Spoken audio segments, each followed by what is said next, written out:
So I'm just going to do a brief introduction to kind of give you a sort of conceptual background to what Mattereum is and what we're doing.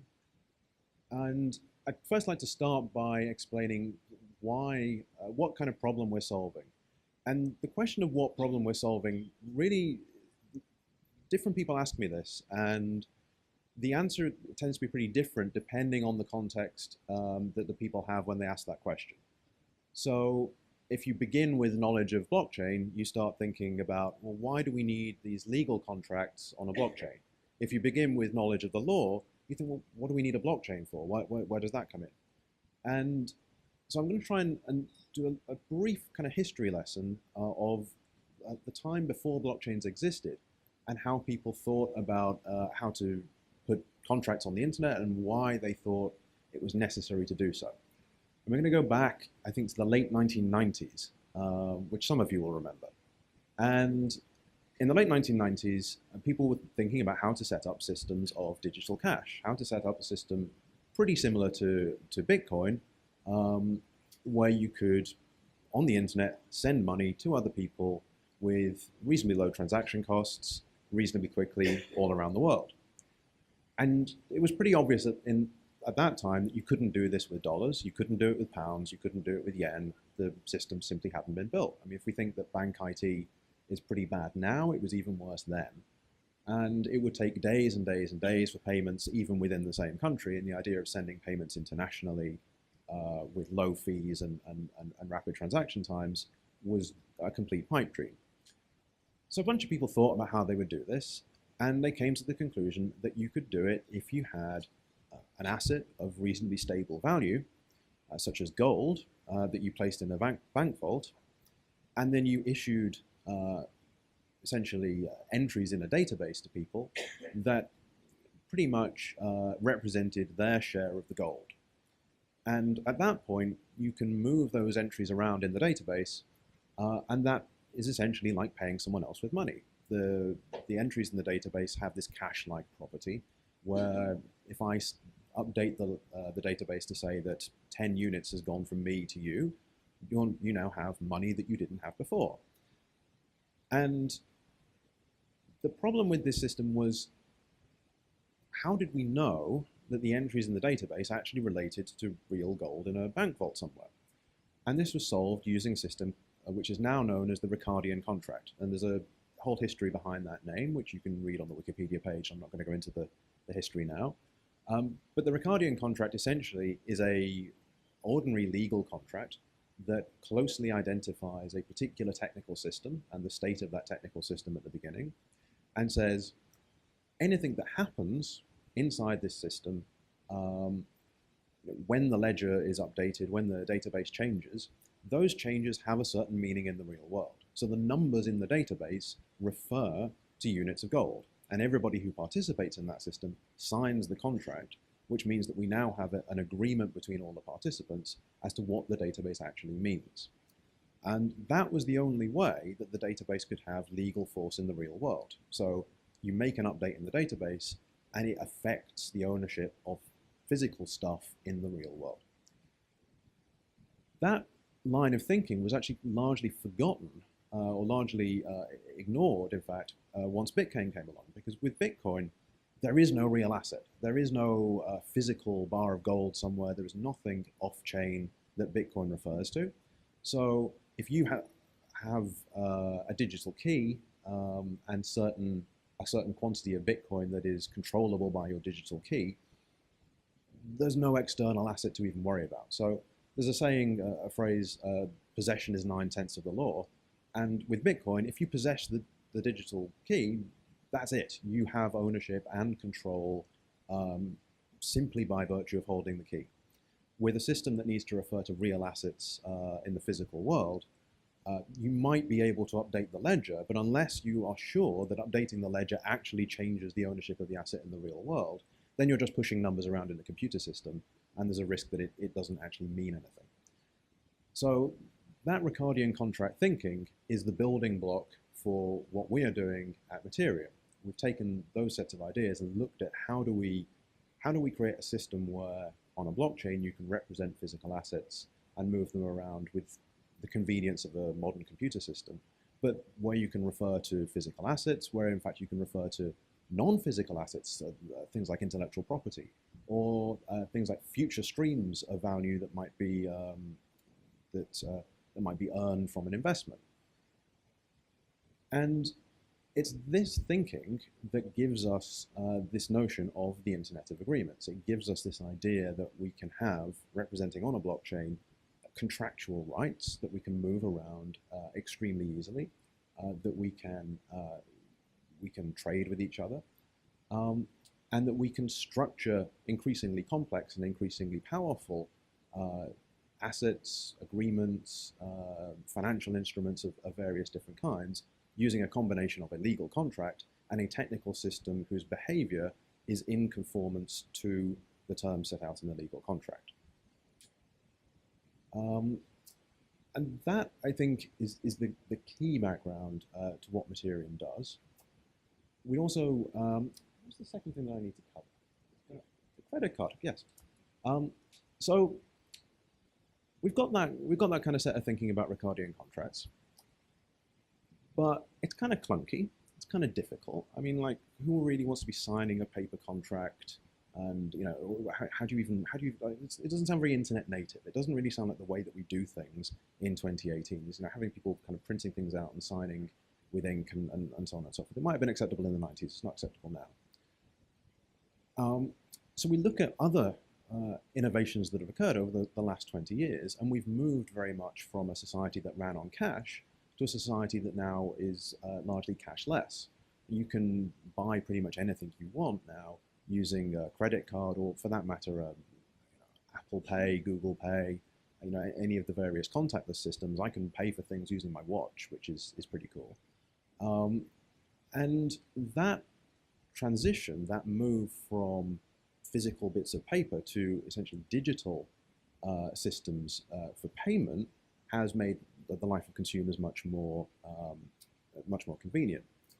But if you look at the technologies that back something like a credit card, there's in fact a whole bundle of different things in there. There's a whole bunch of things going on that are way more powerful and way more interesting than what you would get with cash.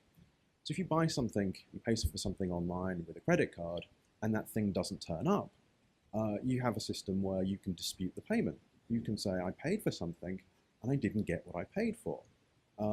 So you can actually get a chargeback in the case of credit card payment, which is something that you wouldn't be able to get with cash. You get, in some cases, extra warranty or extra insurance on the goods. Again, you don't get that with cash. You also get a form of identity. So if I go onto an e-commerce site and type in my name and my address, that can be checked by the merchant against the information that's held by the credit card issuer. So what if we could take those kinds of innovations and bring them to contracts? So we have a situation where when you sign a contract with somebody, you can verify your identity. You can verify the identity of both parties to the contract, where you can begin to bring in insurance against the possibility that the contract isn't performed, and where you can start to bring in dispute resolution, which is already commonplace for legal contracts as it is, where you can bring in a form of dispute resolution that is globally accessible all around the world. Could we begin to see the same kind of innovation in personal finance, in business-to-business deals, in global trading arrangements that we've seen in the consumer world over the last 30 years, beginning with the credit card and going through payment systems such as PayPal and Stripe, and that has given rise to the e-commerce era with Amazon, Netflix, eBay, Uber, Airbnb, and so on and so forth. Is there a similar level of innovation, a similar level of change that we could achieve around contracts? So it becomes as easy and as frictionless to sign a mortgage agreement or a rental agreement, or to structure a long-term deal for shipment of goods, or for hedging of risks, or for investment in new businesses. Could we make that as easy to do as buying something with your credit card? And that is ultimately the end state that we want to get to. That's ultimately what Mattereum is here to do, is to make it easy to facilitate all of those things. So when we talk about blockchains and world trade, we really are talking about trying to facilitate trade around the world, where you're making it possible for people to feel as safe, and as comfortable and as convenient when they're going anywhere in the world to conduct business with anybody else in the world as they would if they were doing it as if they were doing an ordinary consumer purchase using a credit card. And that is, I think, as a vision, something that we think about a lot. But as a set of practical steps, it's something that we're just starting out on. And we kind of want to talk a little bit more about what we've achieved so far and where we're going with that vision. So I'm going to move over, take my seat, and we'll begin a panel discussion. Thank you.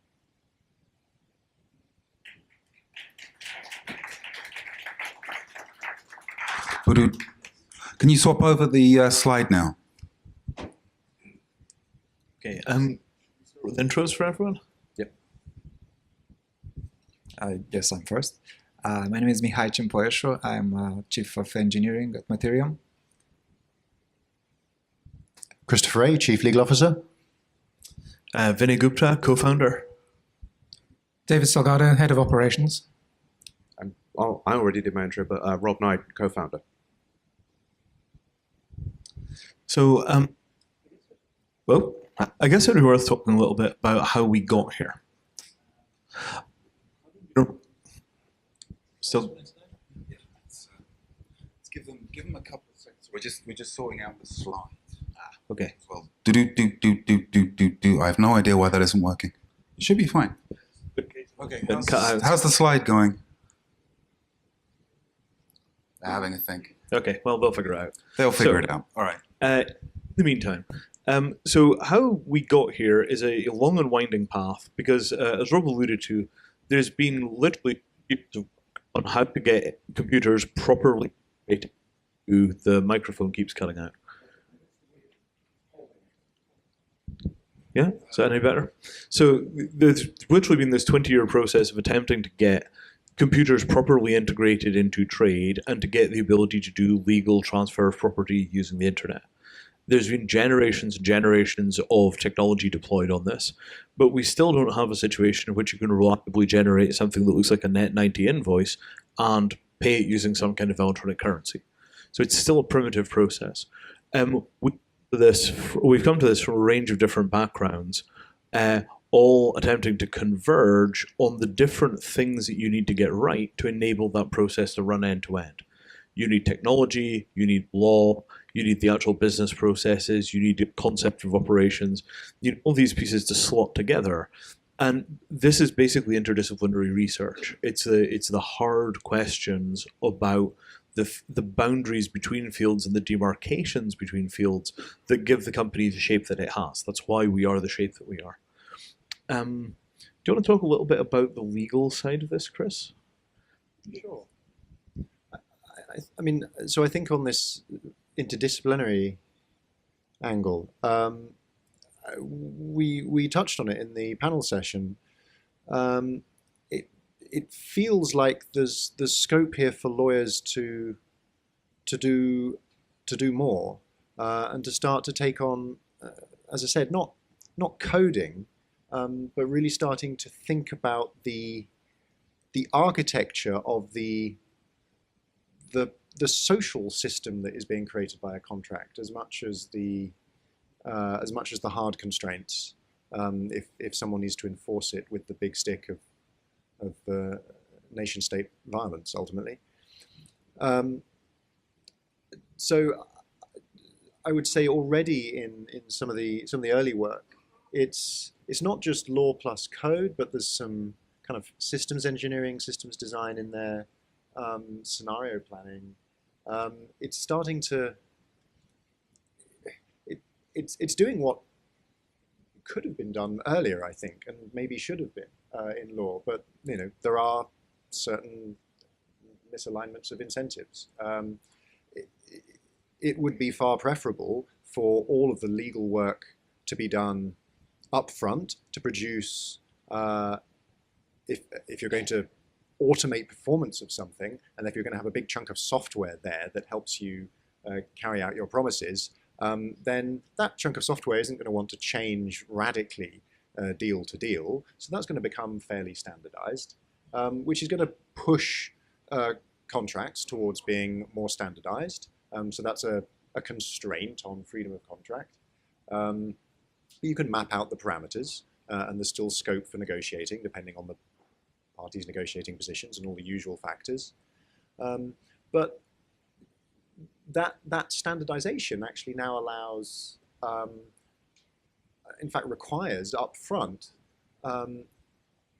a thought to the system of that comprises these parties and whatever the rights in the various assets are that will be involved in their interaction. And it's designing that ideally to reduce over time the number of disputes that ever arise. So of course you want robust dispute resolution in place, but if you start to have a virtuous feedback loop where you continually try and evolve your contracts and your code, which are carrying parties through the carrying out of their promises to one another, then this becomes an opportunity, if you do it right, to anticipate the kind of things that can go wrong, and to start to plan for them, put it into the code. Of course, there'll always be exceptions. I mean, I don't take seriously the fact that we will, in general, move beyond having written legal contracts that accompany pieces of code. Whole classes of smart contracts which become so ubiquitous and so reliable that I would no more have a written contract to use it than I would have a written contract with a vending machine. To borrow Nick's example, but so I do think there's a new discipline here of the sort of legal systems thinker, where we map out, just as good commercial lawyers always say, we help shape the commercial deals. It's not just some sort of irritating formality to get on. There's input to the structure of relations that depends on the parties' long-term goals and values and the kind of relationships they want to construct. But I think we're going to see more of that. I think this whole space is a really exciting opportunity to do a lot more of that as lawyers. It's going to be something that's done hand in hand with software engineers. We'll take that question in a second. Mihai, do you want to talk a little about the technical side of this?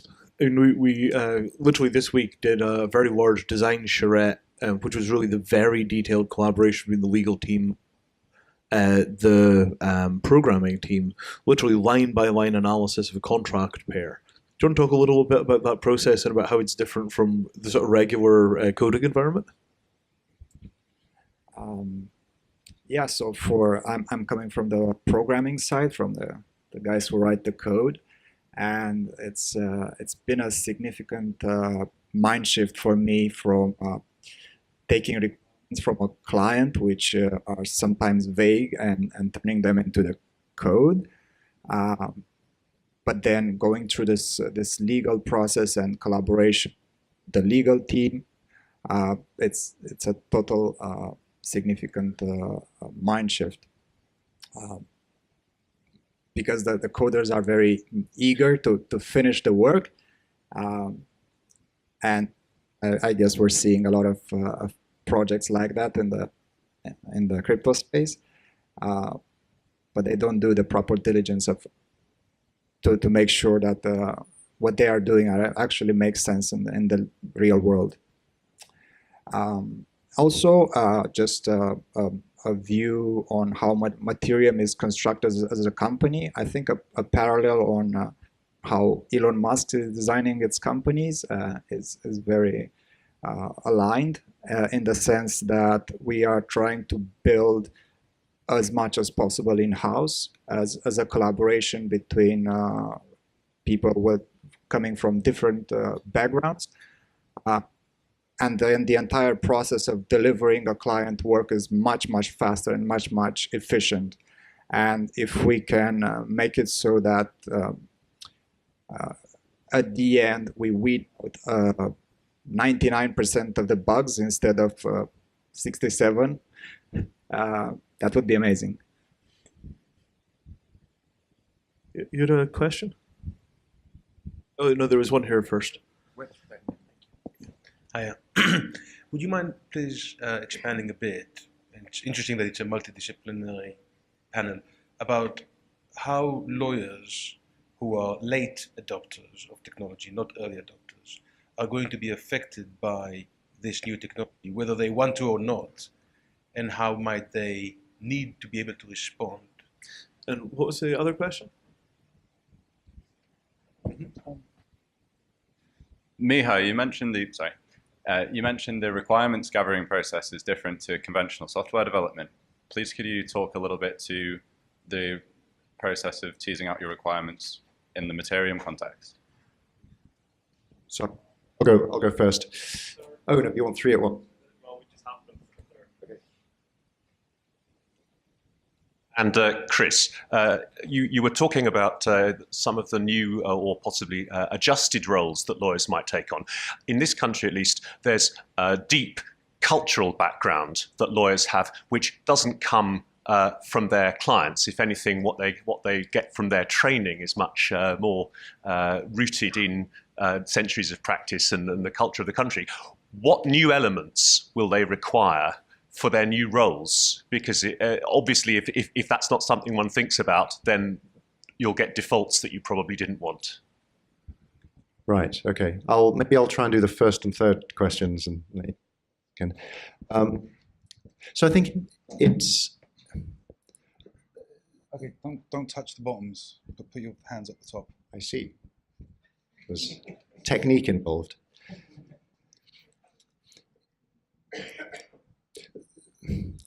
When you're dealing with multiple jurisdictions, which of course you are in world trade, and yes, we have the luxury of deciding on our governing law if disputes are going to be submitted to arbitration instead of going to a national court, but still you've got to engage with all the local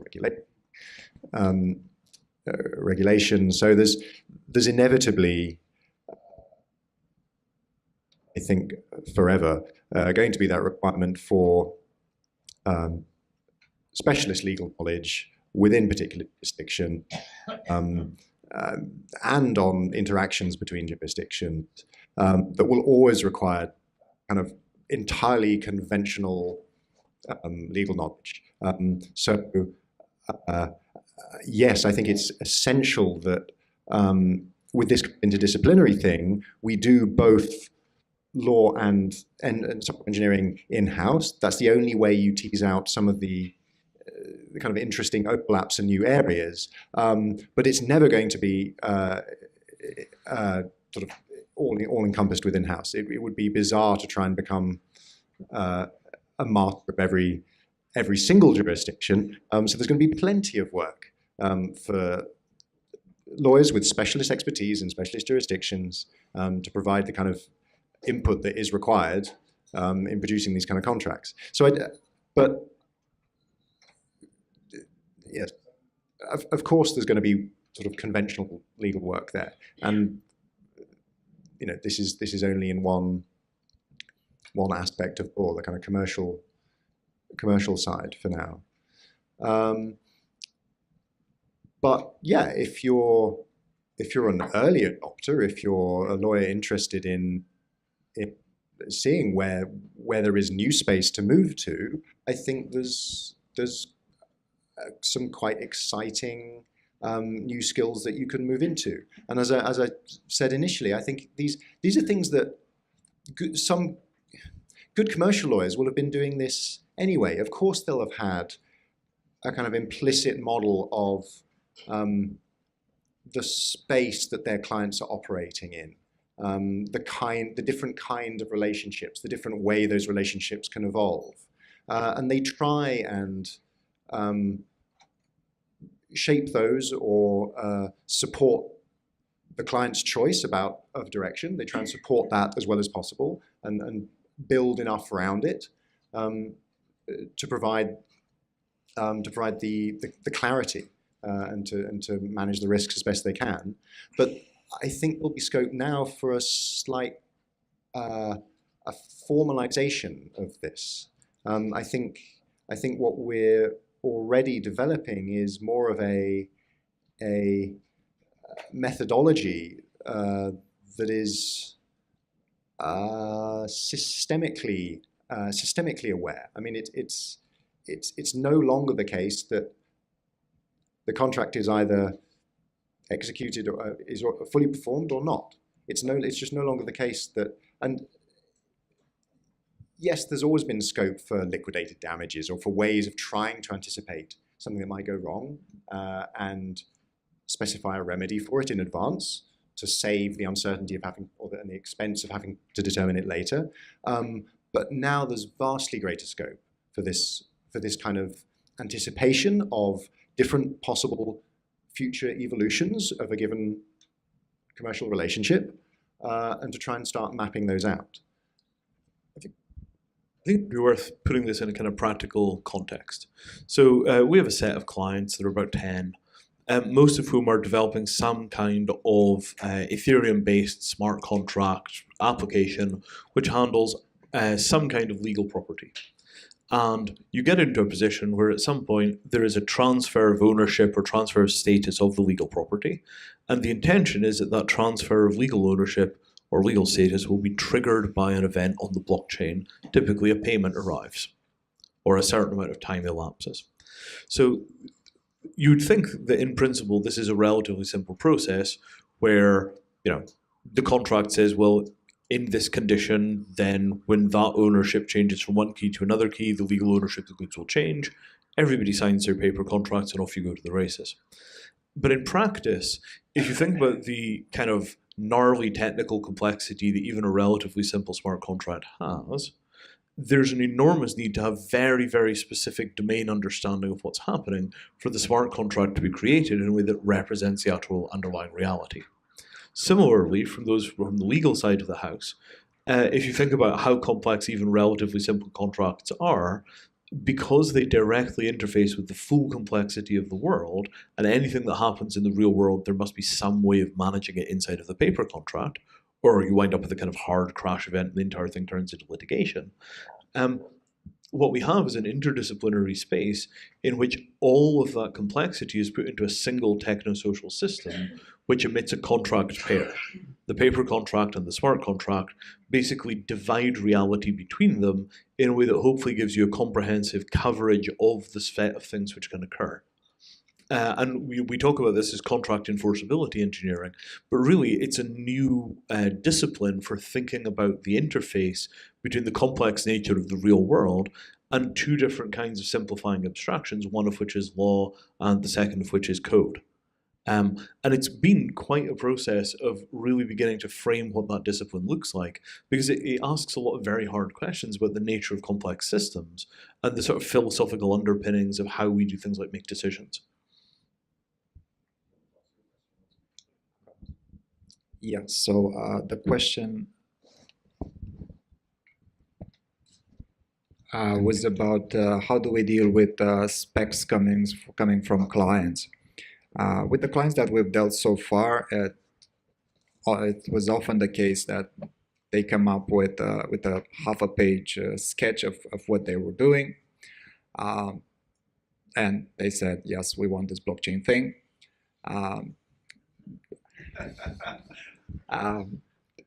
And then I would go in and produce a 5-page technical requirements and technical specs out of that, go back to them, they were like, whoa, this is what I asked for? Which became a 10-page legal spec.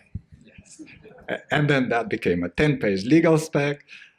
And this is what we've all signed up for in the end. But that whole process of coming from an idea or a sketch of an idea to an actual deliverable product that is even enforceable in the real world and it's actually legal, this was the bulk of the work for those clients. And then we've written the code, and for one of these projects, we are now at the end where we basically spent days together in a meeting room, just going line by line. So like having the code on the left and the written contract on the right, and going line by line in the two of them to see if they match. It was a very exhilarating experience, actually. My name is Dominic Cameron. I've been building digital businesses in London on a very large scale for about 30 years. Two related questions, which speak to engineering and to operations, about maturity and readiness, I guess, of the underlying frameworks, the underlying platforms, in other words, partly about Ethereum and so on.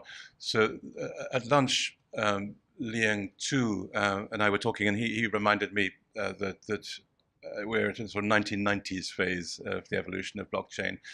We know it'll be faster than that, perhaps, compared to the internet, but still early phase. I was wondering, so trying to nail a couple of questions, which might be interesting to explore. One is, if we think about companies like DHL or Maersk or Costco, when would you imagine, how many years away would you imagine that at scale, tens of thousands, perhaps hundreds of thousands of trades per day are impacted by the sorts of things we're talking about today? Are we 3 to 5 years away? Are we 10 to 15 years away, and why? And related to that, what are the, without getting into the kind of flame wars about, you know, ETC and Cardano and all that stuff, what is it, given that you guys, I think, focused on the Ethereum as primarily as an underlying platform, what are the things which companies like Tezos, EOS, Cardano are trying to resolve, whether it's around interoperability or around scalability, around governance, or around whatever other themes? What are the themes that you believe Ethereum have to solve at scale, or solve in whatever way, to get on that path of delivering tens of thousands per day?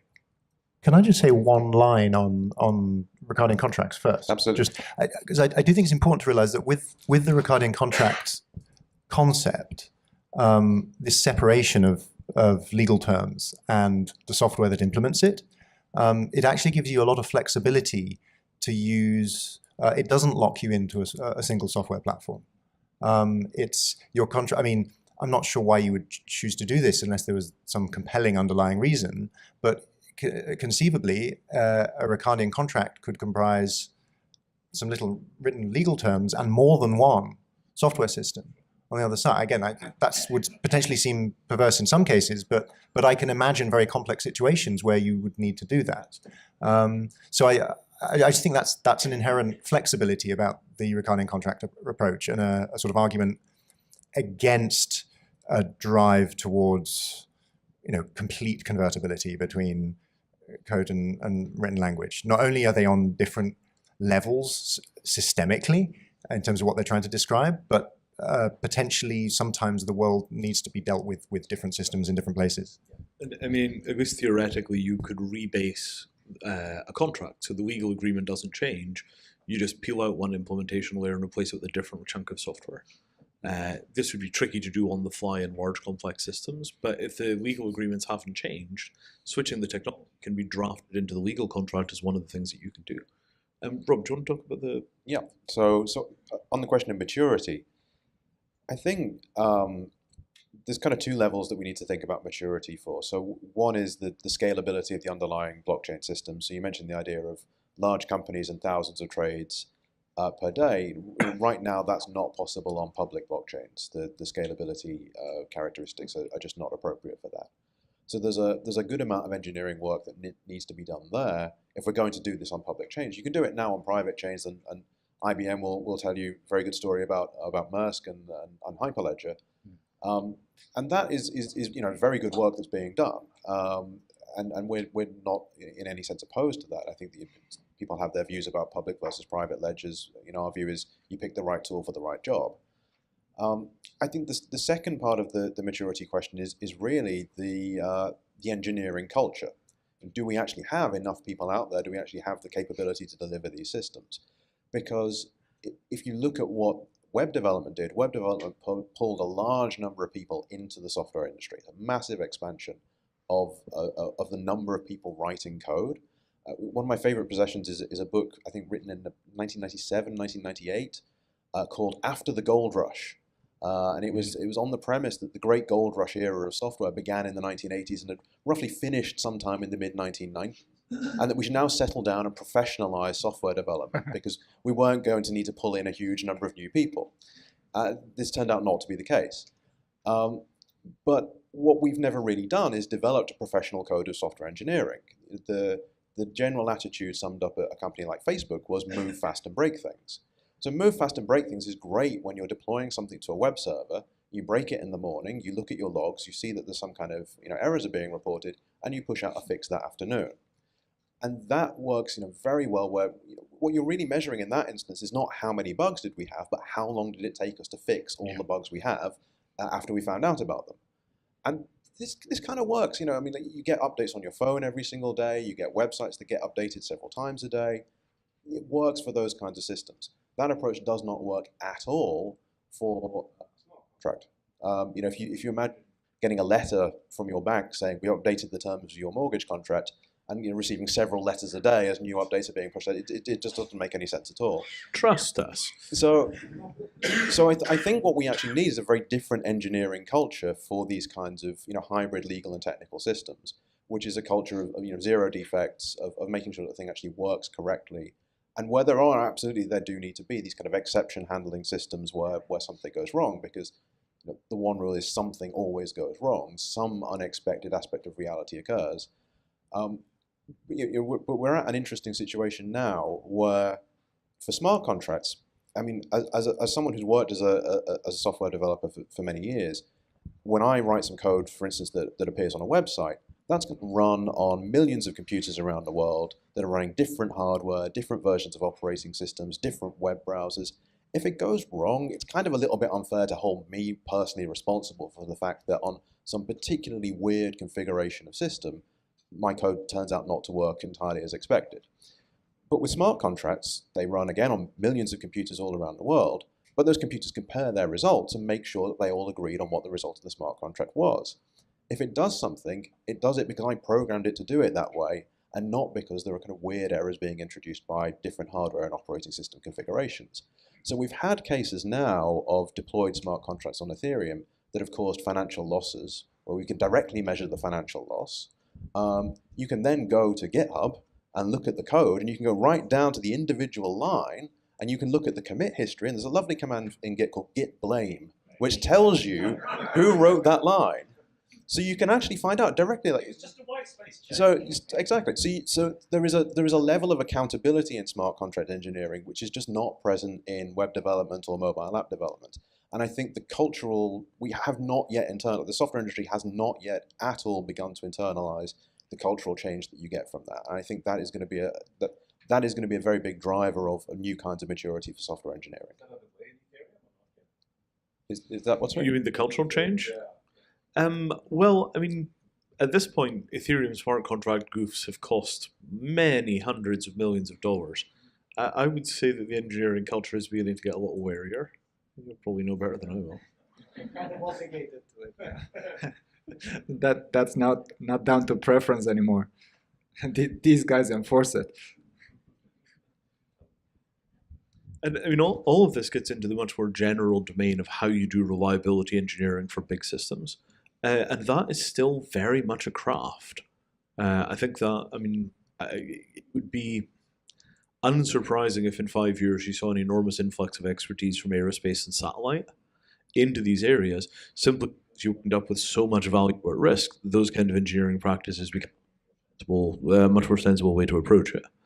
I don't know for sure that's the way it will go, but it would be an unsurprising future hybridization. Oh, you wanted to, the governance and fork thing. It's such a hard question. So,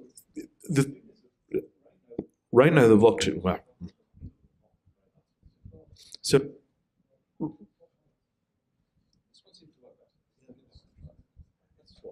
Okay, so the fiddly thing with all of this is that the blockchain is extremely poorly defined, right? I often say to people that cryptocurrency is today's equivalent of the term horseless carriage. These things are no more currencies than early motor cars were horse carriages. But we don't really know what they are yet because we're in this awkward transitional period, as we used to be with the internet. We're defining these things as a profession. right? There was a period in the late 90s where just telling people what the internet was a job. And then after a while, that job goes away, right? This is true with social media. There was a period when knowing what social media was a job. There was a profession called social media consultant. Not so much of that anymore. So similarly, we're in this thing where we're in a position where language formation lags behind the technological reality. So when we talk about governance on blockchains, we've got an established body of practices for governance, and we've got this kind of wibbly-wobbly, squeezy thing called the blockchain, which constantly changes because the blockchain isn't an object, it's a process. It's a cultural initiative, it's a thing a bit like, if you think of something like sport contains a myriad of things, and blockchain is about as general a term as sport. It's not a clearly defined entity. So when we talk about the governance question in blockchain, for some people what they hear is, how do we revert a bad transaction? And what other people hear is, how do we modify the software systems to choose, for example, what scaling algorithm we're going to try? And then in the middle, there's a whole bunch of questions about identity, and some people want to build these things into blockchains, and other people think that those are applications.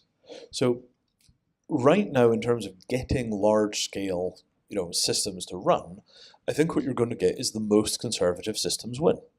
The systems which are least like the new and most like the old will be things which look a bit like online transaction processing. They might even come from the old vendors like SAP. And those things will likely be the first systems that begin to carry, the first kind of couple of 20, 50, $100 billion worth of real trade transactions. The question then is the equilibrium between the legacy people who add a thin layer of blockchain and the blockchain people that learn their way back into legacy. And that struggle happened right the way through the web business for decades. That tension between legacy players acquiring web features and web features acquiring legacy skill, that demarcation has, half of the advertising money spent for business-to-business web stuff was probably sent by people fighting down that line. And I think that will be exactly the same way with blockchain. Notably, Facebook, Amazon, Google, Microsoft, they've all been very reticent to announce their blockchain strategies. SAP and Oracle, practically nothing heard.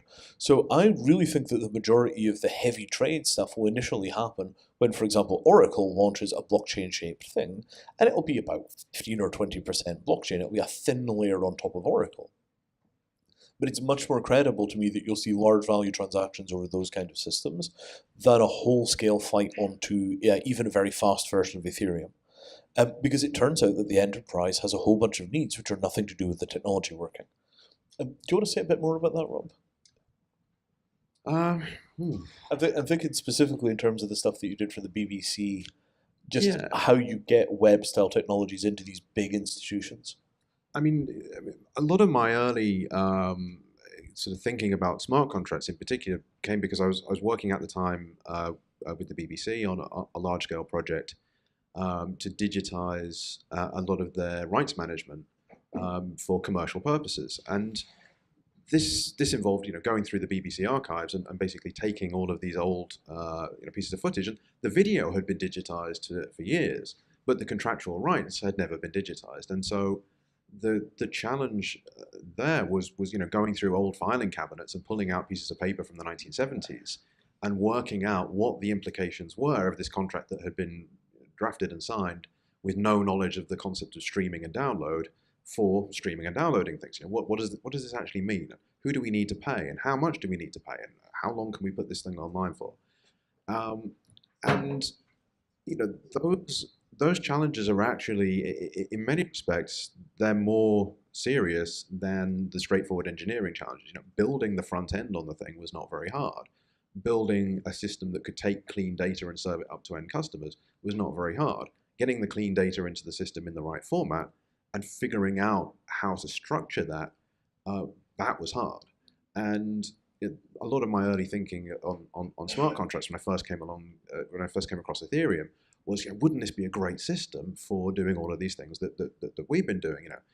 Think about settlement of, and think about splits between actors and directors and production companies and all of these kinds of things. It's the sort of thing that smart contracts are theoretically very well suited to. Yeah. And then you realize how many transactions you can do per second on a public blockchain, and you realize that kind of thing is completely unfeasible right now. But that is a thing that shifts year by year by year, and very, very suddenly you'll find it becomes possible, and it will become possible almost overnight. And the difficulty, I think, is that you've got to start now, and Vinay mentions the likes of Oracle and so on. If you are a large organization, if you're a large media organization, for instance, there probably is a blockchain smart contract future for your organization. At some point, you're going to face that. The thing is, do you start now, or do you wait for the technology to be ready? And history kind of shows us that waiting until the technology is ready typically is waiting until it's too late. You get disrupted by someone who comes up underneath you. So there is this kind of interesting period now where people are kind of circling around these questions. There's a lot of POCs, there's a lot of pilot projects. And I think it's easy to kind of look at that and think, oh, they're not putting that much real value over it. But this really is the forerunner of the thing that's going to come next. And I think companies that have survived the internet, the original disruption of the web, have done so because they learned to adapt really quickly. Those organizations are going to see blockchain coming and are going to adapt in pretty much the same kind of way. So I think their suppliers, their vendors, the big technology companies are themselves going to have to get into that game, because it's the only way they're going to be able to keep their own clients in business once that disruption comes along. If you're selling the old tools to companies who are being disrupted by the new tools, that's a doubly bad situation for you to be in. David, do you want to talk a little bit about government adoption and those processes? Because I think that's also a very sharp point here in terms of what those adaptation curves look like. Sure. So the reason I'm talking about this is that before joining Mattereum, I was working at the Ministry of Justice as a technical architect. And certainly our government, lots of other governments with different degrees of enthusiasm, are very keen that they're not seen to be on the back foot with these technologies. That blockchain is clearly a very interesting technology, and what nobody wants is in 5 years' time for some politician to go, why haven't you been thinking about this? On the other hand, the fundamental attributes of blockchains or distributed ledger technologies that make them useful is distribution of trust. We talked a lot about trustlessness this morning. Blockchain technologies are immensely useful when you have multiple actors who don't necessarily trust each other terribly much. In the case of nation-state governments, the government is the central trusted authority.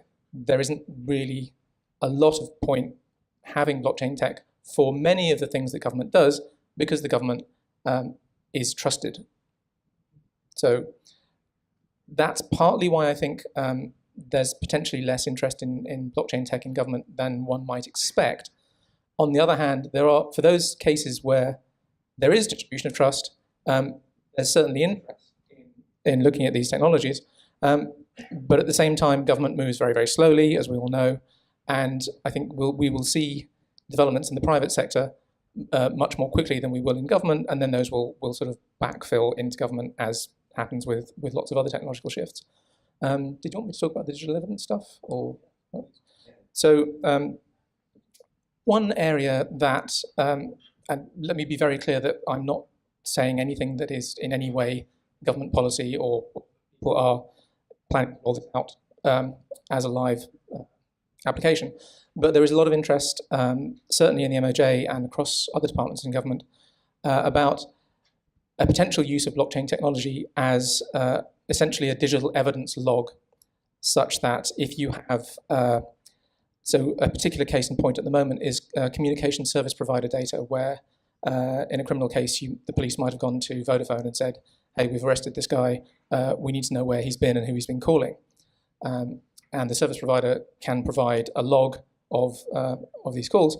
There is a lot of interest in the idea of using a blockchain to store the hash of that artifact, whatever it is, whether it's a communications log or image or a piece of digital video, to write the hash to a blockchain such that you can then go and point at it and say, in 6 months' time, when you present the evidence in court, look, here is this thing, you can compare it against this hash on the blockchain, and it cannot possibly have been tampered with. And this is actually, oddly enough, not a new idea. There used to be vaguely similar cases where the proof that the thing was as you said it was, is because they published certain hash numbers in the Times. And you can actually go back to the Times and verify it. The details of exactly what the artifacts were isn't that relevant. But it turns out that this concept it's quite interesting in government. There is some work in exploring how that could be used.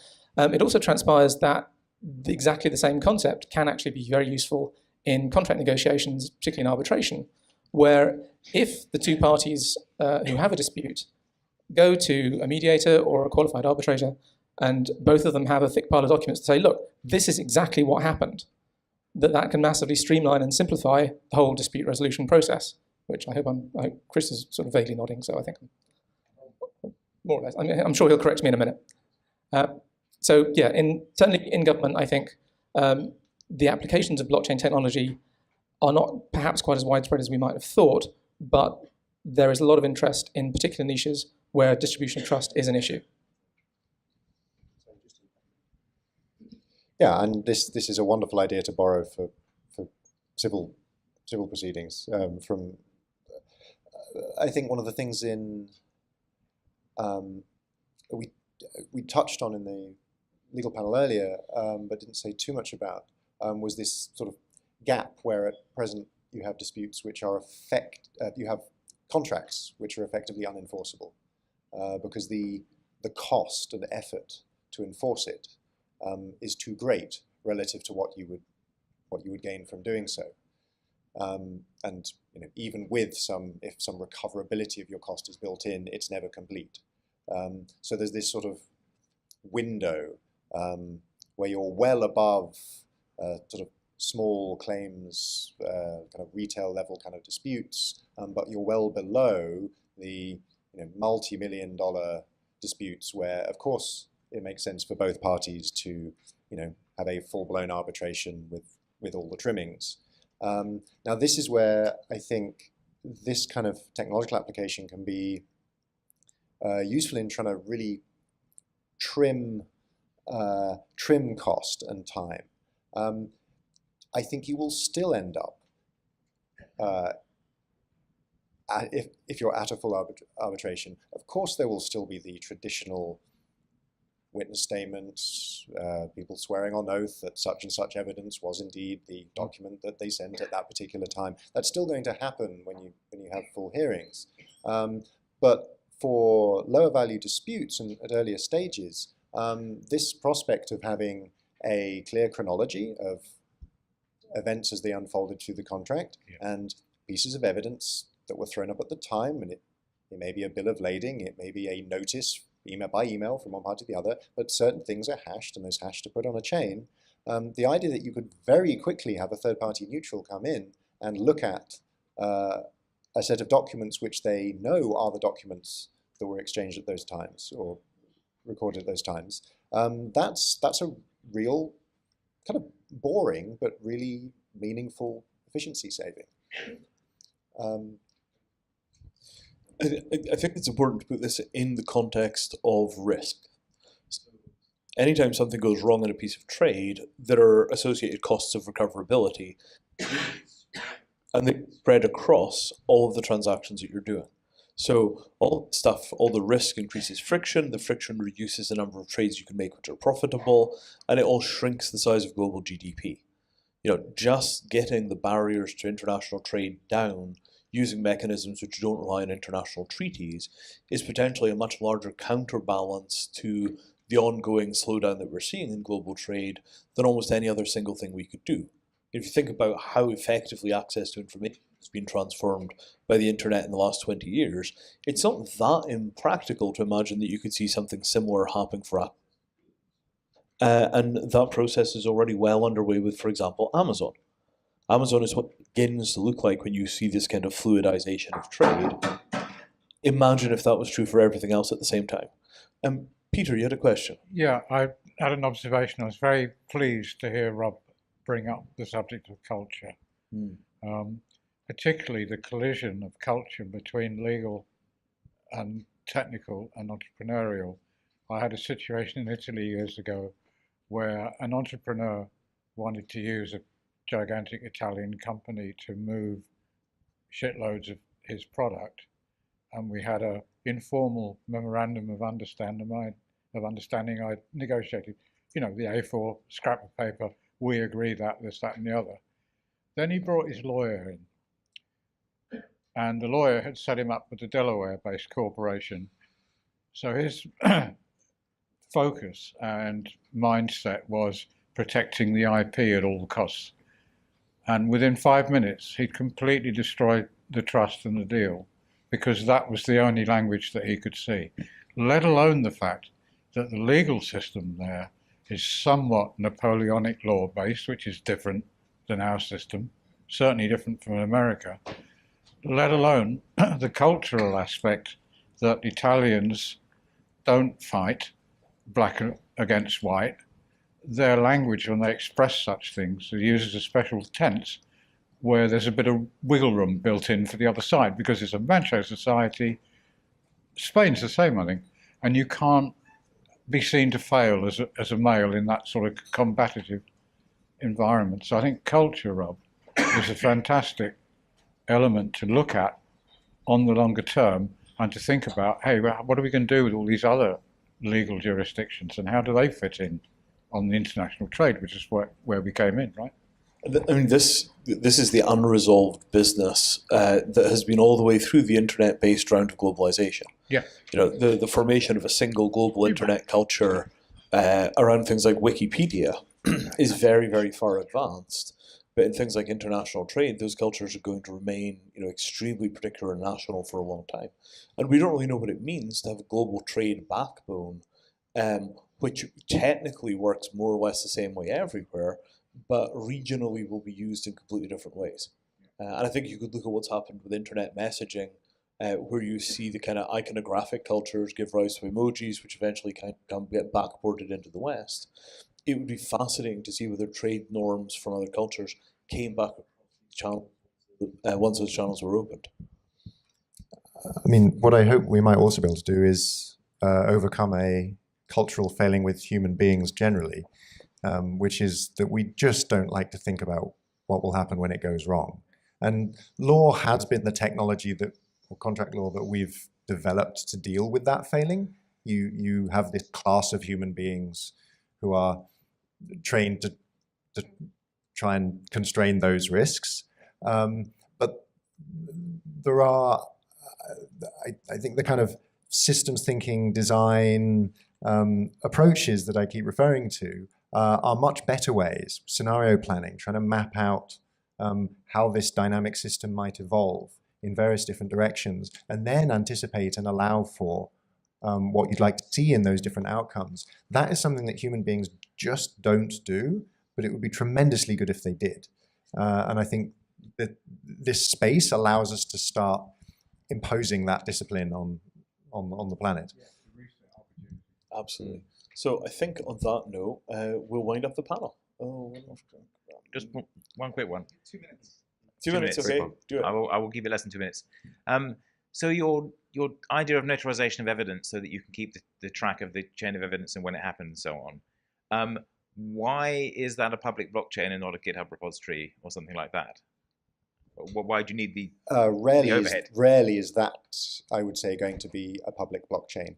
Even just the hashes carry valuable metadata that you wouldn't necessarily want to reveal to a competitor. Just somebody watching the timing of these hashes pop up could give them valuable intelligence. So I think that we're not going to see that kind of thing on a public blockchain. Great. Okay, that's all, folks. Thank you very much. Thank you.